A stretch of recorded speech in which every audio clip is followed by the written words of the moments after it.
Olá pessoal, tudo bem? Aqui é o professor Bruno Oliveira. Hoje eu trago para vocês mais um vídeo sobre o regimento interno do Senado Federal. É de suma importância que você se prepare para o concurso do Senado com bastante antecedência, tá bom?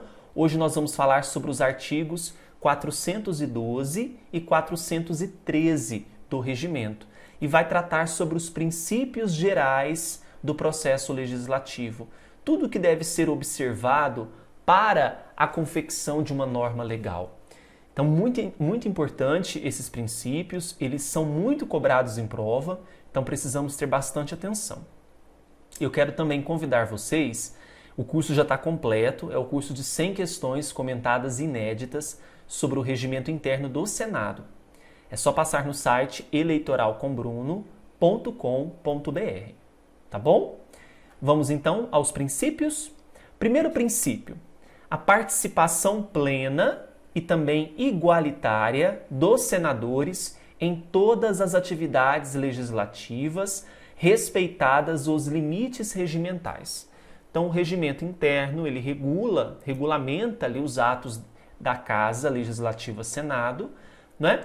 E a participação dos senadores, ela tem que ser de forma plena e igualitária. Um não tem privilégios em relação ao outro, tá bom? E essa participação também é nas atividades legislativas, respeitando os limites regimentais.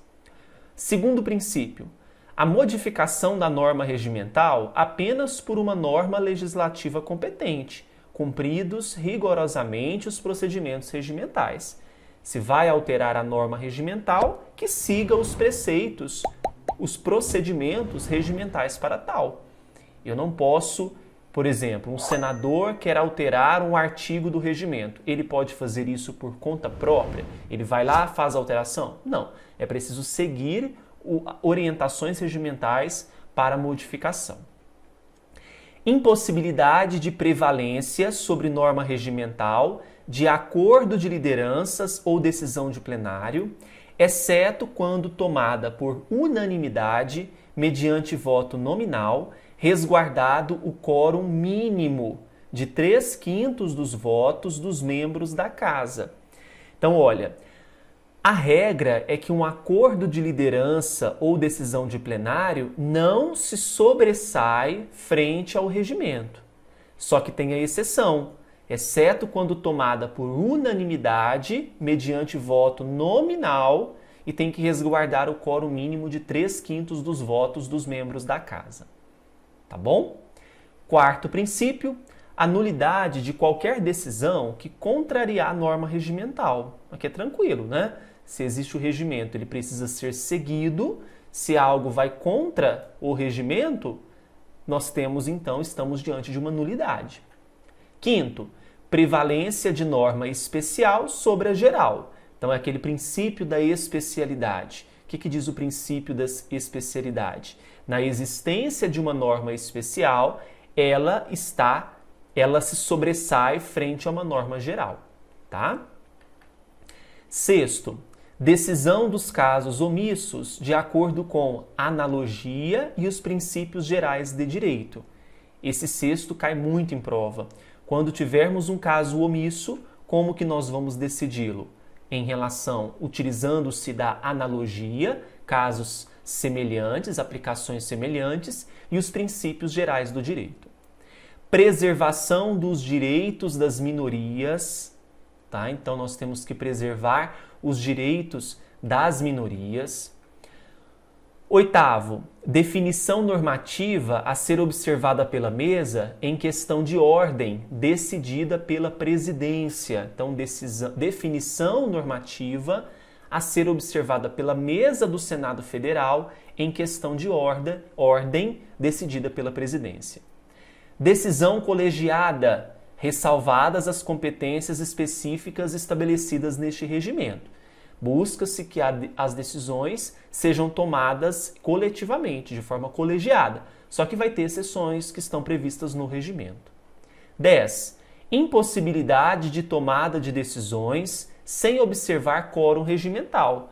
Para cada decisão, para cada tipo de decisão, tem um quórum. Por exemplo, Nós temos emenda constitucional. Para que seja aprovada, tem que ser votada em 2 turnos, com aprovação de 3/5 dos membros em cada um deles, tanto no Senado quanto na Câmara. Para cada tipo de decisão, nós temos um quórum.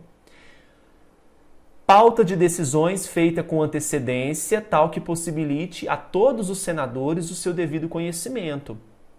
Então é importante que essa pauta seja feita previamente, para que quando tiver a sessão, os senadores antecipadamente já têm conhecimento do que será discutido. 12. Publicidade das decisões tomadas, exceção feita nos casos específicos, aqueles que vão garantir, por exemplo, sigilo, não é? A regra é a publicidade, a exceção é o sigilo. Possibilidade de ampla negociação política, somente por meio de procedimentos regimentais. Então, sempre obedecendo o regimento. Ok? E estes, então, são os princípios. E se houver violação?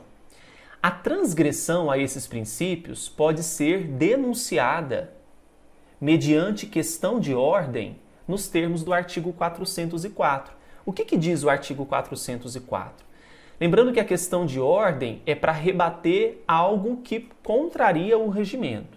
A questão de ordem ela tem que ser objetiva, indicar o dispositivo regimental em que se baseia, referir-se a caso concreto relacionado com a matéria tratada na ocasião, não podendo versar sobre tese de natureza doutrinária ou especulativa.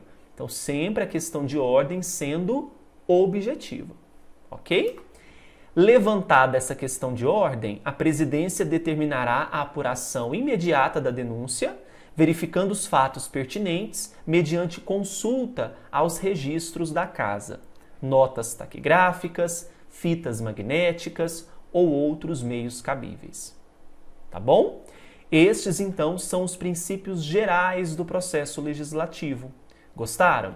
Curta o vídeo, se inscreva no canal e até o próximo com mais dicas do regimento. Tchau, tchau! Agora, pessoal, se você gostou do vídeo, dê o seu like, se inscreva no canal e clique no sininho para receber todas as novas publicações.